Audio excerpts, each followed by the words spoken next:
morning, sir. How are you this day? I'm fine, sir. Okay. Happy Pongal, Uh, sir, to all of you. Same to you, same to you. Dharani, you are a dental doctor by profession. Are you practicing now or? No, sir, I practiced for a period of 1 year, and after that, the COVID stuck, and the dental clinics were mostly closed. Only for emergency they were open, and because of that, I started preparing entirely for civil services. Okay. Doctor, you belong to a town called Tirupur, which is very famous for textilism, Yes, sir. right? In the recent past, the textile industry did take a hit there. Yes, sir.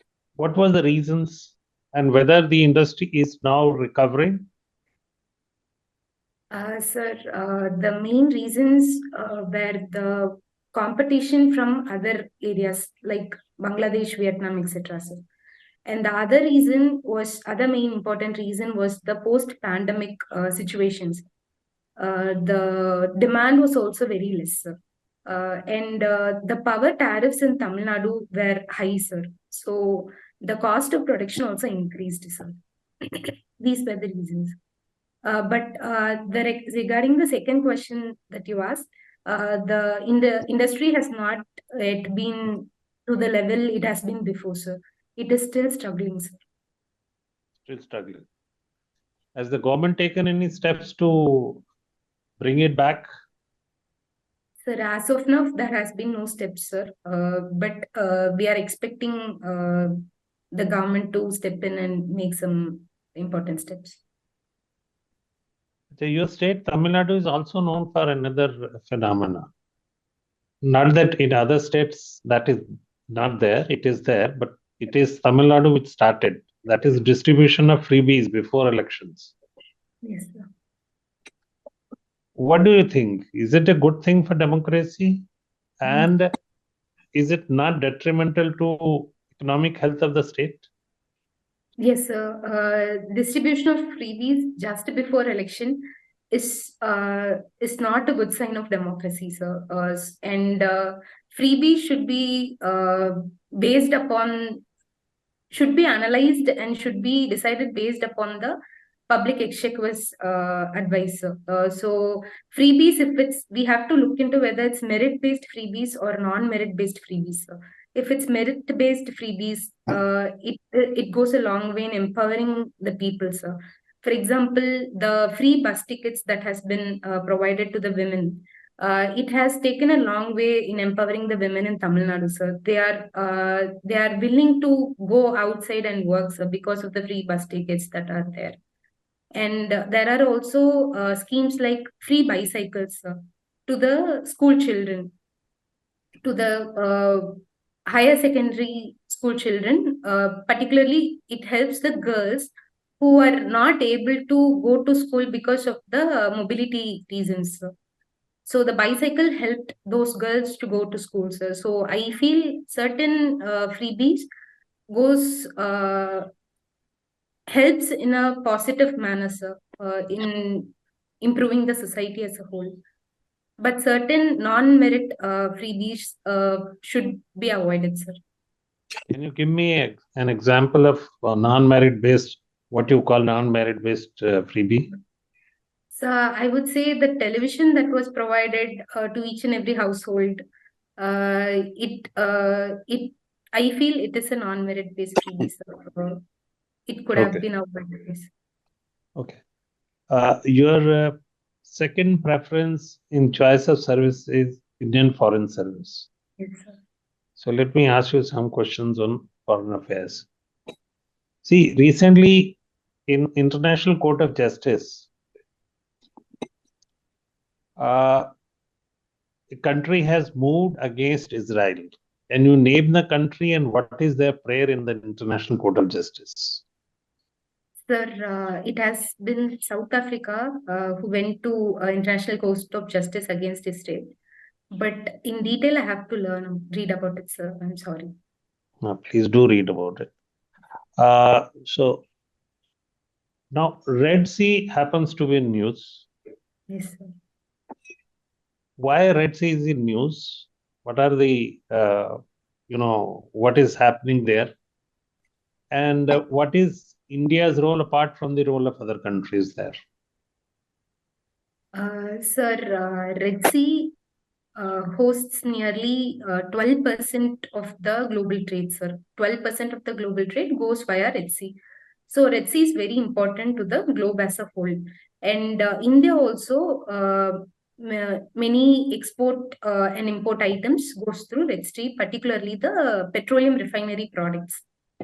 So recently, as an aftermath of the Israel-Hamas war, the Houthis have been attacking the ships passing via Red Sea to uh, to pressurize the other countries to stop the war in Israel-Hamas region, sir.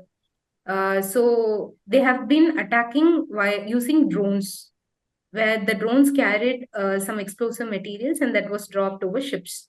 So that has been the problem in Red Sea, sir. What has been India's role? Is India playing some role there in preventing these attacks? Sir, India has proposed to send some naval ships there, sir, to prevent the attacks, sir. And India, since it has so many export and import going through the Red Sea, it has also talked to Iran and other countries regarding this. Our relations with Maldives have gone bad recently. Yes. What is the latest development in that respect? Sir, there has been certain unprovoked and untoward responses by the Maldivian ministers regarding regarding the Lakshadweep, sir. And there has been certain unprovoked statements regarding India, regarding a honorable prime minister also, sir. So that has been a very untoward incident. And the hydrological survey that usually India conducts in the Maldives, they have told India to withdraw, sir. And they have also told India to withdraw the military that we have stationed there, sir. And the present president of Maldives also came to power with India Out campaign, sir. This has been the situation, sir. Okay. Recently, Parliament passed a law pertaining to appointment of Chief Election Commissioner and election commissioners. This was in variance to the Supreme Court judgment, wherein they have proposed committee to select these officers. What is the variance between the two, between the directions given by the Supreme Court and the subsequent law passed by the Parliament?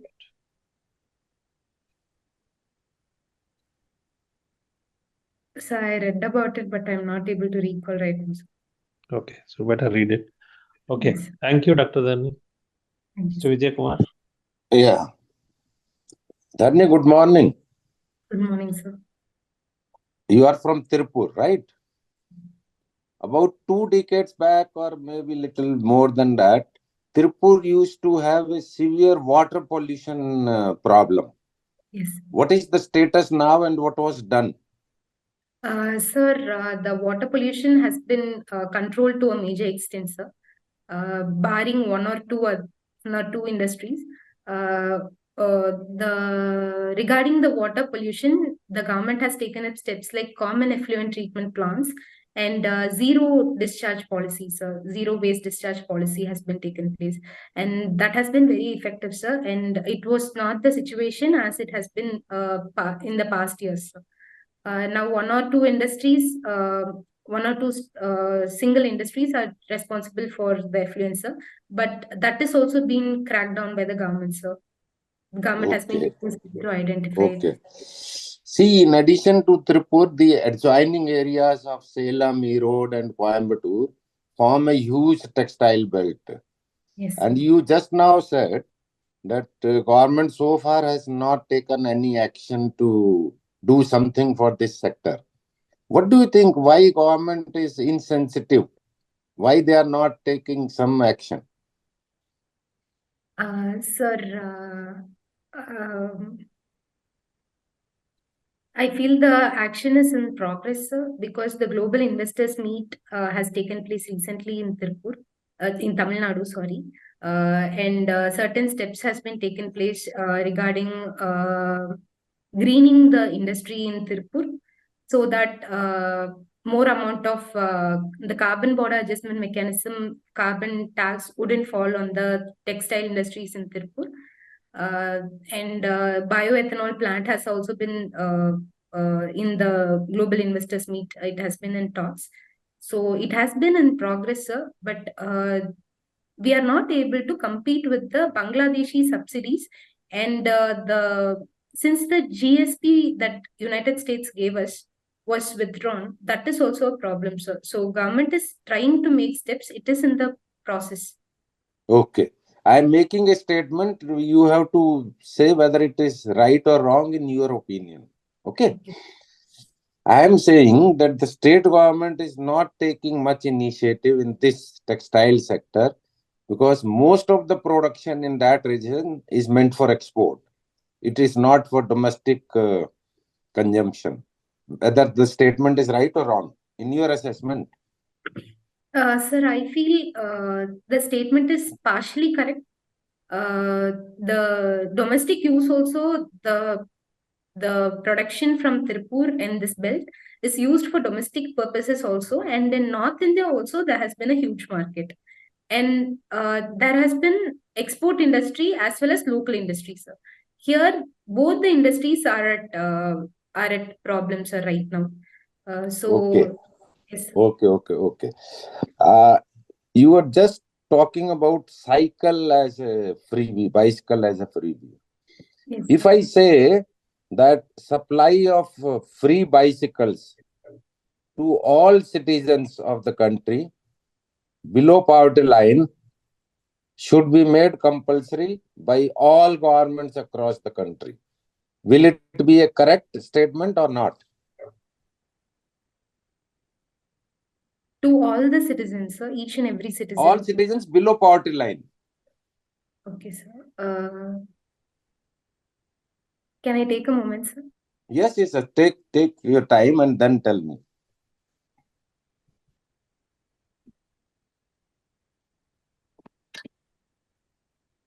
So I feel it is not correct, sir, because we have to identify the demand of a particular item, and we have to give it only to the person who really want it, sir. Because the government can't give the freebie to each and every person, sir. Regarding this bicycle earlier that I have told, it has been given to the school girls, sir, who are not able to go to school in a nearby village or nearby town, sir. If they are going by work, it would take a long time. But if they are given bicycles, they would be going to the school on a regular basis, sir. Okay. So, Apart from school girls, there are many other people also who need desperately bicycle. yes, Can sir. you think about 2, 3 other categories? So we can also give to school going boys, sir. It will, Okay. sir, What and else? sir, and the areas where the public transport is not very efficient, we can give it to the people in Okay. that What particular area. else? Think about 2, 3 vocational groups.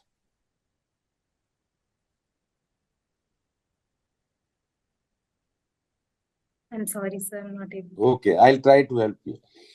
See, there are fishermen who have to go from fish to the coast, walking somewhere around 5 kilometers, 10 kilometers, etc., which drains out their energy, and then walking back.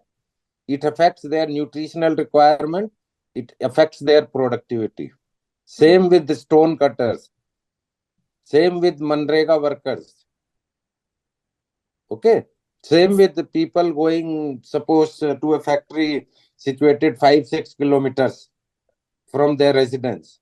In 5-6 kilometer span, you will not have any public transport. So now do you think it should be given to all? Sir, now also I think we have to identify the beneficiaries and give them, sir, but not to all. I said all below poverty line. When state governments are giving free electricity and water even to rich people, including billionaires, why not bicycle to people below poverty line?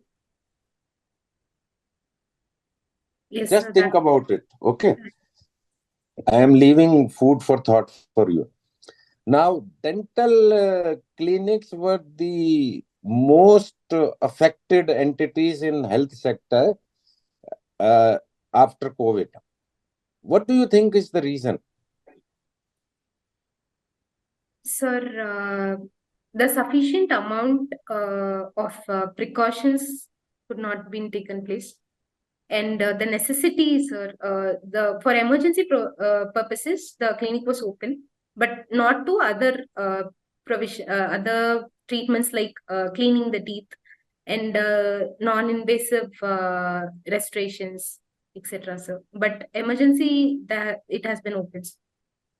Is it the probability of transmitting infection, which Yes, was sir. very high in dental setup? Is that the reason? Yes, sir. Okay, That was the main reasons. right. You should have come out with that, no? Yes, So tell sir. me something about the Chola dynasty. Chola dynasty can be divided into early Cholas and later Cholas. And later Cholas, the important rulers like Rajaraja Chola and Rajendra Chola have been very important pioneers in the Chola dynasty, sir. And Rajendra Chola conquered till Sri Lanka, sir. And Rajaraja Chola went on to go and capture Southeast Asian region also, sir. And the Okay. Chola dynasty was also famous for building temples, sir. Do you see the impact of Chola dynasty in Tamil Nadu today? And if yes, in spheres of what? In which fields?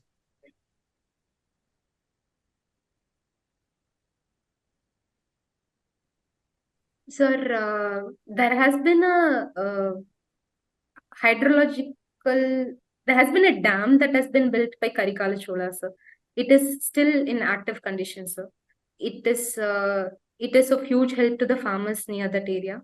And another would be the sculptures and the bronze work that Cholas had contributed majorly, sir.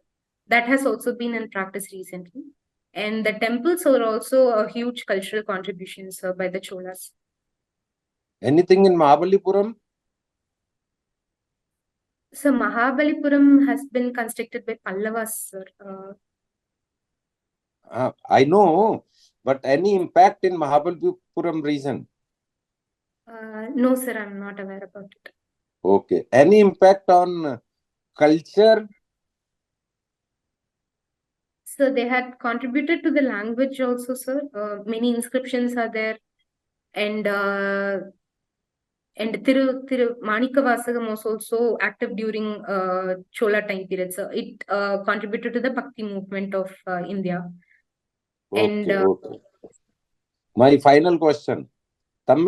Is Tamil a classical language? And justify your answer. yes, sir, Tamil is a classical language. It is believed to be one of the oldest languages also. And there has been a difference between the classical Tamil that was spoken earlier and the recent Tamil that has been used now. So, and there has been many contribution in the Tamil language, many unique words has been there in Tamil language. So I believe it's a classical language. Okay. Thank you. Thank you, sir. Okay, right. Dharani, you are a dentist, right? Yes. Okay, wonderful. I just have the question, does a dental structure allow you to speak, why can't chimpanzees speak? Does it Sir, have to do anything with the dental structure? sir, it is not associated with the dental structure per se, sir, but the posterior position of the spinal cord had enabled us to speak very clearly. The vocal cord, coming of the vocal cord, has made it possible for us to speak and not chimpanzees. Okay, right. You're a history optional student, right? So there's a very famous quote that history repeats itself, right? So what does it mean to you? Sir, the quote "history repeats itself" tries to tell us that if we are not aware about the history, if we are not learning from the history per se, then we are bound to fail in certain situations. For Okay. example, Napoleon went to Russia and he failed. So the same mistake was made by Hitler also. Hitler at that point had everything in Europe except Russia and UK. So had he not gone to the Russian invasion, he would have retained everything and he would have also captured UK at that point in time. So I believe he didn't learn from history, and history repeated itself. Okay, right. There are different schools of history. What are those? I beg your pardon, sir. There are different schools of history, Yes, right? sir. So what are those? Just to So one is the imperialist school earlier that was there, nationalist school, and after that, Marxist school also came into existence, and now subaltern school and the feminist related history is gaining popularity. There's also a trend of revivalism, right? That we want to rewrite history, right? There's a trend to rewrite history these days, right? And obviously, so there have been certain chapters of the NCERT which were deleted. What are those? So the chapters relating to the courts in the Mughal Empire were deleted, sir. Okay. And why they were done so? Why? What is the reason for it? So the chapters were deleted during the pandemic time, so after the pandemic. So the reason that was given by NCERT was that it is to reduce the workload of the children and to reduce the overlapping syllabus that is present in the books. Okay. There seems to be a decline in the IQ of students across the last, few years. A lot of employers are saying the same. Does it have to do something with the content of our books? Sir, I'm not aware about the declining IQ. Mm-hmm. There have been many students who are performing well also. Mm-hmm. So I'm not a correct person to. In India, there tends to be a haves and have-nots these days, it seems. Yes, Okay. yes, Right. So recently there was toll road opened in Mumbai, right? So Mumbai to Navi Mumbai. Right? Have you heard about that? It was right on the front page. Right? No, sir, There's a sea link, right, from connecting Mumbai to Navi Mumbai, right? And the monthly pass, was 12,500 for a car. Okay. Now that comes out to be how much for a year? If it's 12,000, 12,500 monthly. yeah. So for a year, it's how much? 1,50,000. 1,50,000, right? And what's the per capita income of an average Indian? So it is in 1 lakh only, sir. I'm Yeah, not so sure. 1,13,850 approximately, right? Might have increased a bit, but so we are having a toll link which is more expensive than the per capita income. So, right? So that's what I'm saying. It's haves and have-nots right now. So what's your view on this? Sir, there is one study I studied where with the advent of digital media and social media, the amount of people in the have-nots category utilizing social and digital media for education is very, very less. They are mainly using it for entertainment purposes. But if you look at the have-nots, the digital media and social media, the use for the education purpose is very high. That's So I think that contributes to this. okay, saying there is some kind of. You also watch podcasts on personal growth. Okay, can you suggest some? I would suggest Stephen Bartlett's A Diary of a CEO. If someone is looking for personal growth, it would be better. But if you want to look about the science and science-based tools for daily life, you can watch Andrew Huberman, sir. He's a professor from Stanford University, and he makes really long videos, and it's also helpful in daily life. And one can also watch Lex Friedman, sir. He's a Russian, and he touches upon all walks of life. So one day there will be a botanist, and another day there will be Mark Zuckerberg in that video. So he touches upon wide variety. Okay. Explain the process of mindfulness. So mindfulness is being in the present moment and analyzing the thoughts and actions that we are undertaking right now. If it's not similar with our goals, we should be mindful and we should change it. The baggage of the past and the worry about the future should not affect our past actions. So that mindfulness enables one to work towards one's goal and not engage in other distractions. In this age of digital media distractions also, mindfulness enables us to concentrate on the activity that we have to achieve. Okay, right. How is different from other types of meditation? Say, compare it to Zen meditation. Sir, I'm not aware about the particular aspects of Zen meditation. Can I tell it regarding the entire meditation as a whole? Oh, yeah, that's fine. Okay. Sir, mindfulness can be done in any place, sir. If we are in an airport sitting and waiting for the flight, we can quickly analyze our thoughts and we can quickly analyze what we have done correctly, what we have not done correctly. But meditation per se requires time and space, sir. We have to be in a quiet area and we have to concentrate for a particular amount of time, sir. Mindfulness can be a easy activity compared to meditation. See, in mindfulness, we think of ourselves as an observer in simple terms, right? Okay, so that is also. Yeah, that is how it is. Okay, moving in, ma'am. Hi, Dharani. How are you? I'm good, ma'am. Now, Dharani, while talking of the schools of history, you mentioned two very critical schools, the subaltern and the feminist school. How do you think the subaltern and the feminist school intersect as far as historiography is concerned? Sir, ma'am, there are female in the subaltern area also. So I believe you're talking about that.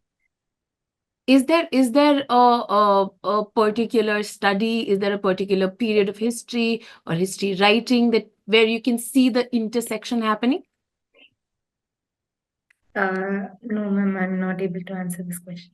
Okay, so is there a Dalit feminist mode of history writing? Or have you come across any such papers or studies or events?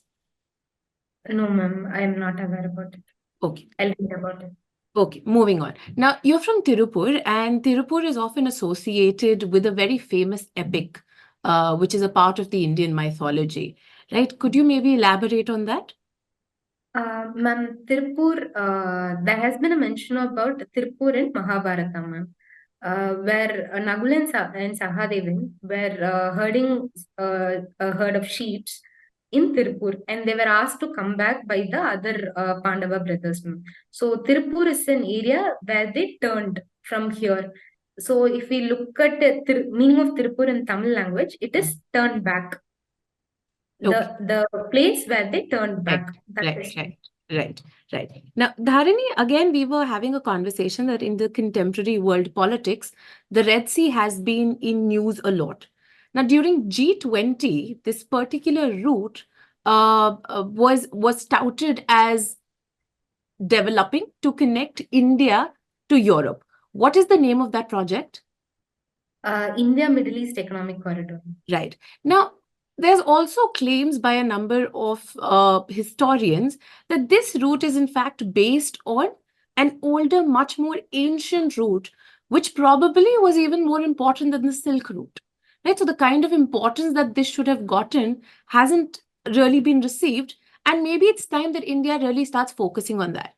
Do you know about the history of this route, how it started, what are certain very critical ports that are associated with the same? Ma'am, from Bharuch or Barigaza in Gujarat, the route extended to Greece and Italy, ma'am. Was it in Via- Gujarat, or is there a very important port in Kerala, which is also associated with art festivals today? there is also a port called Muziri in Kerala, ma'am. And Sopara in Madhya Pradesh, Maharashtra, I'm sorry. And from there, via Red Sea, the route extended to Europe, ma'am. But with the fall of Constantinople, the route has been stopped, ma'am. So we can revive that route, ma'am. Right. And we can also... In Muzirin, right, associated with the name, is a very critical historical document which actually talks about this route. Which document is that? Ma'am, I believe it's Periplus of Erythraean Sea. Right. There is also the Muzirin Parapus, which is a standalone document in itself. Okay, ma'am, I'm not aware about it. Okay, the Mortimer Wheeler had actually done a lot of digging and maybe read about it as well. Now, coming to Tamil Nadu, in recent times, there has again been an increased conflict with respect to application of the three-language policy. What is the three-language policy? Right? What are certain problems that Tamil Nadu government has with respect to the same? And what is your opinion on the matter? Ma'am, three-language policy is where, apart from the vernacular languages, one can read three languages. It can be English and any other languages, for example, Sanskrit. But in North Indian area, they'll be reading the vernacular language. Another one would be Hindi, and another one would be Sanskrit. But in Tamil Nadu, the three-language formula was opposed because they feel that they are imposing Hindi via the three-language formula. And my opinion is that nowadays in Tamil Nadu, there is an exam for learning Hindi. I'm not recalling its name particularly, but in that exam, the proper way of learning Hindi, many Tamil students have registered in it and are learning Hindi on the whole. And I have also, with the help of interaction with the migrants that have come to Tirupur, I also learned Hindi in the last 2 years, ma'am. So I feel Hindi is just a medium for communication, ma'am, and it should not be opposed as a whole, but the imposition is not welcome, ma'am. If it's not imposed, then the people would they themselves read Hindi, ma'am. Right. So now, the imposition of the three-language policy, right? If that's the term to be used, right? It's not really leading to the removal of Tamil as a language, right? That still continues to play a very critical role. There's another third language that you can adopt, right? So while there is a separate exam, wouldn't a CBSE curriculum provide an easier route to students, not having to look for a separate exam? It could be a part of your entire curriculum. Right. And again, it's a third language. They can have maybe opportunities to be more open to maybe the rest of the country. So why is there this perception that the coming in of the third language would in some manner diminish the importance of Tamil? Ma'am, there is a perception that we are okay to learn Hindi, ma'am, in Tamil Nadu. But there is a perception in Tamil Nadu that the South Indian languages will not be given priority on a whole all India level, ma'am. So that has been a source for contention. And regarding the three languages, what three languages will be chosen by people?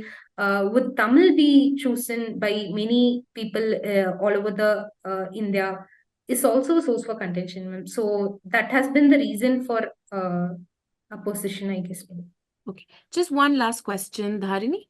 There has been talks of the Dravidian model of governance. What is the Dravidian model of governance, and how is it different from, say, other models of economic growth witnessed around the country? Ma'am, I believe Dravidian model of governance was based on the social justice movement that has taken place during the freedom movement times. For example, the self-respect movement of Periyar. The Dravidian movement of governance was based on that, and the affirmative action was an important step in the Dravidian model of governance. Okay, thank you.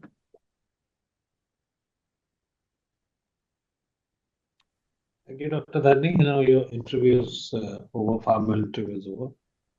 And let me summarize our impression and also give you suggestions. Dharani, you are a good candidate. And when is your interview, by the way? It's not in the first phase, sir. It's not in the first phase. You have a time with you. Yes. I would advise you to brush up your current affairs, especially foreign affairs and India's foreign policy in particular, and world affairs in general.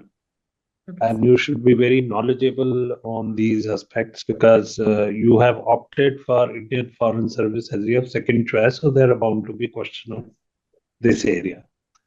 So I find generally you have knowledge, but the knowledge is not complete. So better you read it, and many more things will be happening during days to come till your interviews there. Now, Israel-Hamas conflict is going on. It has completed almost 100 days. On the other hand, Ukraine-Russia war is going on. Then another important event which has taken place is there are a number of elections this year. Bangladesh has already undergone elections. Pakistan will have elections shortly. India will have elections. US will have elections by the end of the year. So a lot of developments will take place. So better keep aware. As far as coming to your knowledge of medical or health, I think you have to brush up there also, because the answers you gave to Dr. Vijay Kumar, I found that you had to think, or he had to prompt you when he asked you that why during COVID, the dental, doctors, or the dental practice was one of the area which was hurt the most. So obviously it was the fear or possibility of infection due to, when you give a dental treatment, you are very close to the person whom you are treating. And so the chances of you are getting infection is very, very high as compared to other areas. And the mouth has to be kept open. So there is no way that you can, stop, even if the dental surgeon is putting a mask. But on the other side, there is no mask because it's not possible. Similarly, about Tamil Nadu also, you prepare.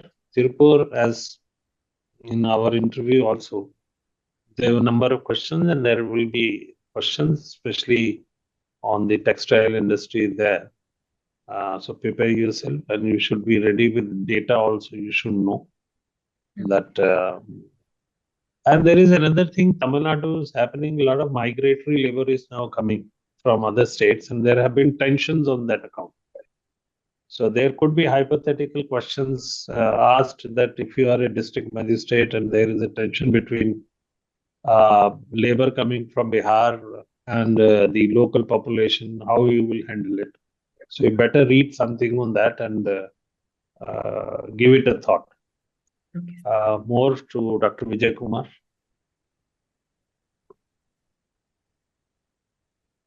You can unmute. I have two comments. One is, see, in personality test, most of the questions will be asked not to test your knowledge, but to test the application of the knowledge. Like the question I asked on Tirupur, the question I asked on bicycles, the question I asked on Chola dynasty. So your knowledge is already tested through the written examination. So expect that most of the questions will be asked to test your application of knowledge. Keep that in mind and accordingly prepare, because that will help you a lot. Your otherwise performance has been reasonably good, there are areas of improvement which, chairman has already highlighted. About Tirupur, let me help you. See, state government probably is not taking much initiative, as I said, because most of the production is for not for domestic market. What I meant domestic market was state of Tamil Nadu. Okay, most of the textile products made in this belt, this triangle of Salem, Erode, and Coimbatore, they are going outside the state of Tamil Nadu for consumption, and that is the reason probably that state government is little slow or inactive on that front. If it was a product meant mainly for consumption within Tamil Nadu, the action would have been much faster. Just think about it. These are the only two observations from my side. One more question. I said application of your knowledge. You should also know why there is a sudden interest which has developed in India for dental implants. It is a recent phenomenon. So you should be able to answer if such a question is asked. That is it from my side. Okay, Dharani, what we require is precise answers. So what was perhaps lacking was precision, right? So when we talked about the fact that why chimpanzees can speak or can't speak, well, parrots can in some ways, right? So what is the reason for that? And obviously, does the dental structure make a difference in that? Okay, right? Because many times you will realize that when you undergo a dental issue, you will not able to speak that well or clearly, right? Okay, but anyhow, then we talked about I gave you the quote, right? History repeats itself first as a tragedy and then as a farce. So complete the quote now when we are talking about it, right? And you should mention who said it. You know it, right? It's not that you don't know it. It is that you have not obviously obviously it's like you're talking, so you might not be able to be quickly to the point, right? Okay. So obviously you gave some examples, right, about Hitler and right, Napoleon. We talked about the schools of history briefly, right? And obviously I took you to the revivalist school, obviously, in some ways, and maybe you could talk about that a bit. And when you talk about the deleted chapters of the NCERT, you should know exact chapters. And you only mentioned the Mughal ones, you didn't mention the others. Okay. So, because this is something that would be expected out of somebody who has a history optional. So you should be very precise there. So that is what I mean. You should be very precise. Right. When we talk about podcast, yes, that was, obviously you were framing it well. The answer was, you gave examples, you explained a bit there. Maybe you could even mention what the podcast was in detail, right? Make the person, come into a discussion if possible, right? And then when the mindfulness thing comes, right? I said, explain the process of mindfulness. You went away from the answer, right? Stay to that. Process of mindfulness, step 1, step 2, step 3, go like that around. Okay. When I compared it to Zen meditation, you would need to prepare, comparisons with other meditations. So this is one area that you should note, and you should definitely make a proper, one pager on this itself. Like comparison of, mindfulness with others. You should give examples of who are the teachers of mindfulness, who are the famous teachers, famous books. Make make it a very content rich. That when they're talking to you, they feel that, yeah, Dharani has a depth of interest in terms of he's really passionate about what she does, right? So that's from my side. The good thing is you take initiative, right? That's there. That comes out in the interview. So that's a good thing. That's the good part about the interview, I would say, right, ma'am? Right. I think, Dharani, you've done well. Just, I think structure your answers better. I just found that in the middle, your answers tended to taper off. I didn't know if you were done talking or if there is a sense of finality or you want to add more. Once you're done, just be done. And again, as it's already been mentioned by the panelists, you need to read up a little more on current affairs. Maybe have a one-on-one for IR, particularly issues, the contours that you need to look at. And again, even with respect to Tamil Nadu, there are a host of political issues and extremely application-oriented questions that can be asked, right? A lot of them were still not poked right now, but can be in the interview, right? So I would highly suggest that you have ample amount of time. So maybe have one of those sessions so that maybe we can prepare on those lines as well, right? Otherwise, great potential. I'm sure you'll do wonderfully well. Thank you. Okay. Dr. Dharani, you want to ask anything? No, sir. That's all. Sir, I have completed Yeah. implantology and cosmetology, sir, as a short course, sir. Should I tell that in the interview, sir? Only if you are asked. Otherwise, I am sure none of the 5 panelists will know about it unless you have a doctor there. Okay. Or at the most a biologist. So they may not ask you, but if you have a doctor, then yes, they will ask definitely. Okay, Okay. because dental science has separate focus areas which are of very, very significant, importance in day-to-day life. So then you are bound to be asked. Okay, sir. Okay, just keep in mind. Okay. Thank you, Thank you, sir. Dr. Dharani. Wish you all the best. Thank you, sir.